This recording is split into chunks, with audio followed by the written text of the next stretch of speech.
Hello there. Welcome to Five Figures. Today I'm looking at NECA action figures. Some are better than others, and we're going to start with kind of on the lower end of the spectrum. This is one of their older attempts at figures. It's not their oldest. This is about when they started to get really good. This is from Planet of the Apes. I want to say this is Caesar, but I am not positive. He looks awesome. I never saw this movie because I am horrendously creeped out by chimpanzees. I don't like them, and so why would I go watch this movie? Because that's all it is. But, you know, it's a figure done very well. He strikes a very nice balance between articulation that works and moves and still having a really good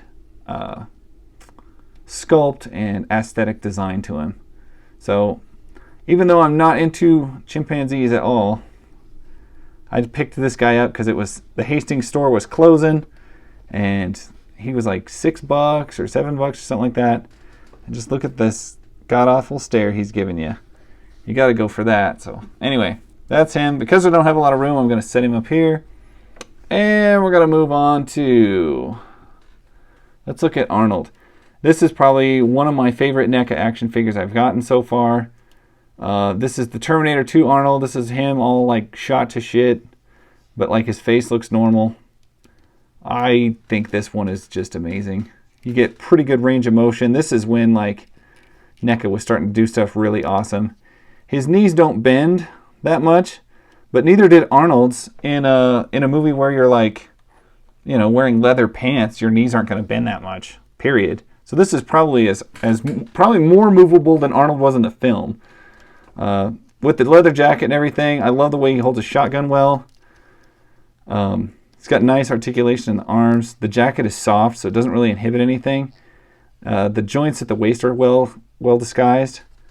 I mean, it looks great. And the likeness is like dead on. So I love this figure. Terminator 2 is easy in my top 5 favorite all-time movies.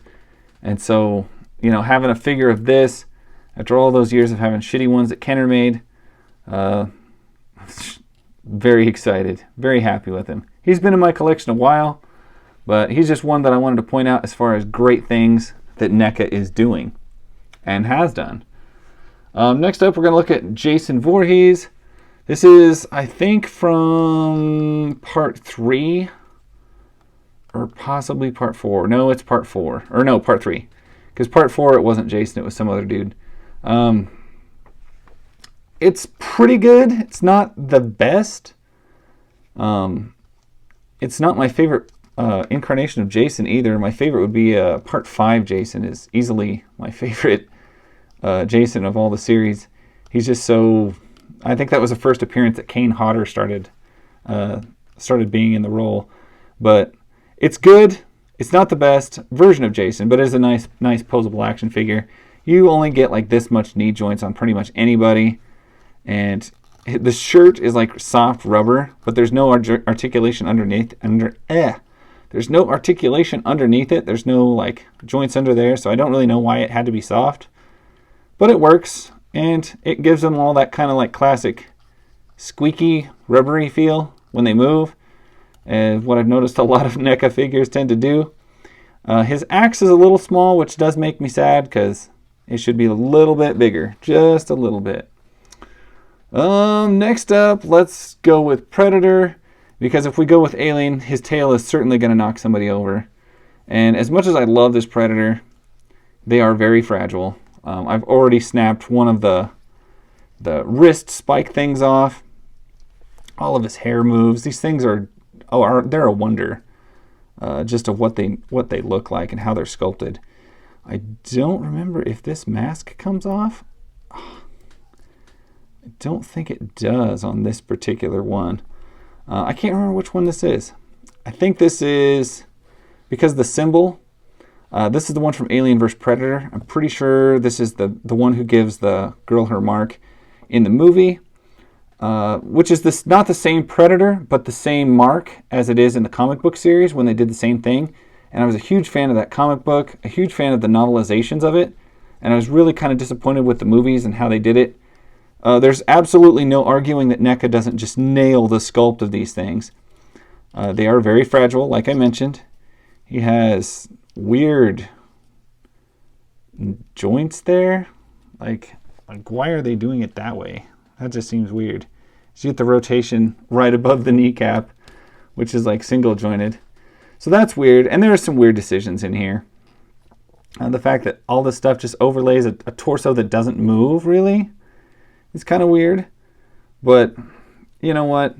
You're not going to be slamming this thing. You're not going to be like, oh, playing with them, because that would be stupid.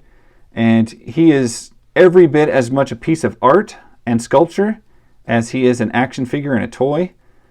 And you need only to look at the sculpt of it to realize that. This is a beautiful, beautifully done thing. And, you know, it is what it is. If you're into these, you're into them. If you're not, you're not. But I do recommend at least getting one. I had to get one because they're just too cool.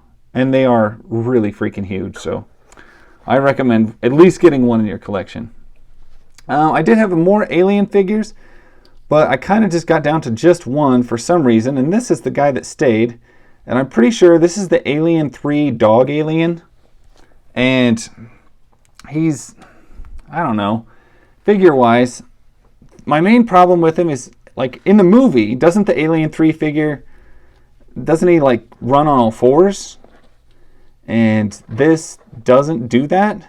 It doesn't even pose like that, which is odd. But the thing that torques me the most, because he's the alien dog, his head should look up, you know, so that he can, like, be like this and turn his head up. And he can't. His head is faced solely forward. In fact, slightly downward. And that seems like a mistake. Why would you do that? Because if he's the dog alien, he should be able to look, you know, this should tip clear back to here so he can look straight while running like so. And that's my biggest gripe with this. Other than that, of course, it looks amazing. How could it not? You got the clear thing going on in his head. You got so many joints in the leg, I'm not even sure what we're looking at. You got weird, like, dog pad feet, but not dog hands. You got probably one of the longest tails of any of them that I've seen. And it's got a bendy wire in it, and that's good.